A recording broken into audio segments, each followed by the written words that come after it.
विजापुर नाम के गांव में सुधा नाम की औरत रहा करती थी। उसको दो बेटे थे, आनंद और सुमित। सुधा बहुत ही लालची किस्म की औरत थी। घर में हमेशा उसी की चला करती थी। अगर घर में कोई उसकी बात टालता तो सुधा काली का रूप धारण कर लेती थी। कुछ दिनों बाद आनंद ने सिया नाम की लड़की से शादी कर ली।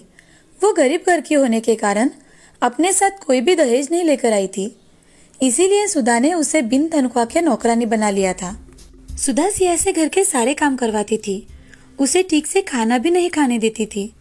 एक दिन सिया खाना खा रही थी, तभी सुधा वहां आकर, बहू, चुपके से खाना खा रही हो? नहीं माँ जी, जो भी बनाया है उसमें से ही मैं खाना खा रही हूँ। अरे, तुम मायके से लाई क्या हो कि यहाँ हम तुम्हें दावत दे? हाँ माँ जी, आप ऐसे क्यों बोल रही है? मैं भी तो इस घर की बहू हूँ। हाँ, बहू कम नौकरानी हो तुम, समझी? ऐसा कहकर सुधा वहां से चली जाती है। तभी सुधा को सुमित दिखाई देता है। सुधा सुमित से, बेटे सुमित, तुम तो ऐसी कलमुही को घर मत लाना। मैं तुम्हारी शादी एक अमीर लड़की से कर दूंगी, ठीक है ना? अरे माँ, तुम्हें जो ठीक लगे वो करो, मुझे मत बताओ, मैं ऑफिस जा रहा हूँ।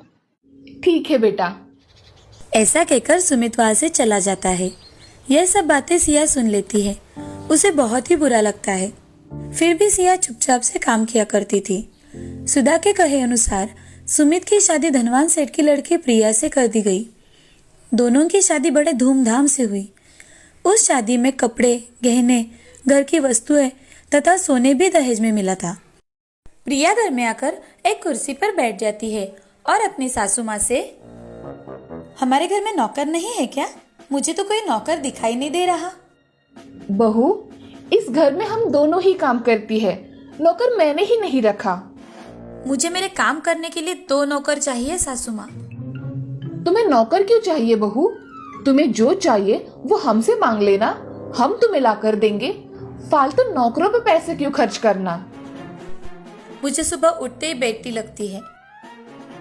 सब कुछ मुझे मेरे कमरे में चाहिए, और मुझे कुछ भी चाहिए तो मैं मंगवा लूंगी, नहीं तो आवाज दे दूंगी।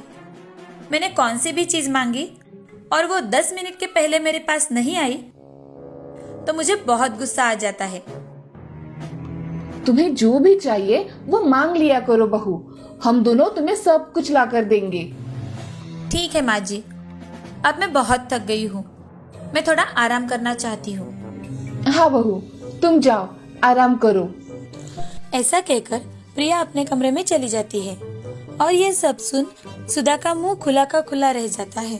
तुरंत ही अपने आप को संभालकर सुधा सिया से, देखा, इसे कहते हैं रईसी, और तुम हो कलमुही जो हमेशा मुंह उठाकर चली आती हो।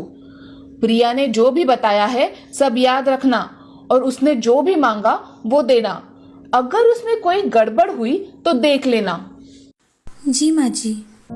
ऐसा कहकर सिया वहां से चली जाती है और अपने काम करके सोने चली जाती है। अगले दिन सुबह होते ही प्रिया आवाज देती है, अरे सासू माँ, कॉफी लाओ जल्दी। प्रिया की आवाज सुनकर सिया जल्दी से कॉफी बनाकर उसके कमरे में लेकर जाती है। प्रिया की सेवा करने में ही सिया का पूरा दिन निकल गया और घर का काम जैसे के तैसे ही रह गया। अब सारा काम पड़ा देख सुधा मन में, आज इस सिया की बच्ची को तो मैं कुछ काम भी नहीं बोल सकती। वो आज पूरा दिन छोटी बहू के काम कर रही है। चलो, मैं ही घर के काम कर लेती हूँ। सुधा ने उस दिन सारे काम खुद ही कर लिए। झाड़ू, पोछा, बर्तन, सभी काम उसने अकेले ही कर लिए। काम करने की आदत न रहने के कारण उसके हाथों और पैरों में दर्द होने लगा था। सुधा थकने की वजह से सोफे पर बैठकर आंखें बंद करने लगी। तभी छोटी बहू प्रिया अपने हाथों में पैसों से भरा हुआ बैग लेकर आती है और वहां आकर सुधा से, माँ जी, मैं क्लब में किटी पार्टी के लिए जा रही हूँ और मुझे लौटने में थोड़ी देर हो जाएगी, बाय। ऐसा कहकर प्रिया क्लब में चली गई। यह सिलसिला हर रोज का होने लगा। सिया दिन भर प्रिया की सेवा करते करते थक जाती थी और सुधा वो घर के काम करते करते थक जाया करती थी, और प्रिया वो अपनी सहेलियों के साथ हर रोज किटी पार्टी करने चली जाया करती थी। घर के काम करके अब सुधा बहुत थक गई थी, और तो और उसमें प्रिया हर रोज पैसे किटी पार्टी में खर्च किया करती थी। ये देख सुधा अपने बेटे सुमित से, सुमित, जरा इधर तो आना। हाँ माँ, तुमने मुझे बुलाया? हाँ बेटे, आओ यहाँ बैठो। क्या बात है माँ? अरे बेटा, प्रिया हर रोज किटी पार्टी में जाकर पैसे खर्च करती है। मैं और सिया काम करके थक जाते हैं। तुम ही प्रिया को कुछ समझाओ ना। माँ, तुम्ही ने तो उसे सर पे चढ़ा के रखा था कि धनवान की लड़की है, उसने जो कुछ मांगा वो तुमने उसे दिया, और तो और बेचारी भाभी को भी उसकी सेवा में लगा दिया। अगर मैंने उसे अभी कुछ कहा तो वो बोलेगी मैंने ढेर सारा दहेज देकर तुम्हें खरीदा है। मैं उसे कुछ नहीं कह सकता माँ, आप औरतें आपस में संभाल लो। ऐसा कहकर सुमित वहां से चला जाता है। यह सुन सुधा चुप हो जाती है। कुछ दिनों के बाद सुधा का फोन कंटिन्यू बजने लगा। तभी सुधा ने फोन उठाकर हेलो। क्या आप घर में काम करती है? सुधा ने गुस्से से अपना फोन कट किया। तभी उसका फोन फिर से बजा। सुधा ने फोन उठाया। हेलो। आपको फिश करी बनानी आती है क्या? आप कौन हो? और मैं काम वाली नहीं हूँ, समझी? मुझे फेसबुक पर आपका नंबर दिखा, इसीलिए मैंने कॉल किया। तुम्हें किसने दिया मेरा नंबर? हाँ, प्रिया मैडम ने हमें ये नंबर दिया है। तुम फोन रखो, मैं किसी के यहाँ काम नहीं करती। तभी गुस्से में सुधा प्रिया से प्रिया, प्रिया कहाँ हो? क्या हुआ माँ जी, आपने आवाज दी? बहू, मेरे मोबाइल पर सुबह से अननोन नंबर से फोन आ रहे हैं। और काम करती हो क्या? फिश बनाती हो क्या? ऐसे कुछ वो औरतें बोल रही थी। मैंने उनसे पूछा तो तुमने ही मेरा नंबर दिया उन औरतों को, ऐसा वो बोल रही थी। अरे हाँ माँ जी, मैंने ही आपकी पोस्ट फेसबुक पर डाली थी। किसी को इतनी काम करने वाली अच्छी सास चाहिए तो कॉल करे, और लोगों ने आपके नंबर पर कॉल करके पूछा होगा, है ना माँ जी? वैसे भी मुझे क्लब के लिए थोड़े पैसे कम पड़ रहे थे, इसीलिए मैंने आपकी पोस्ट दे दी। मैं कहीं नहीं जाने वाली, समझी? और मैं काम वाली नहीं हूँ। माँ जी, इस पोस्ट से हमें बहुत पैसे मिलेंगे, और जो भी कस्टमर हमें अच्छे पैसे देंगे उससे हमें डील फाइनल करनी है। बहू, तुम क्या कह रही हो? तुम्हें समझ में आ रहा है? अपनी सास को बेचोगी क्या?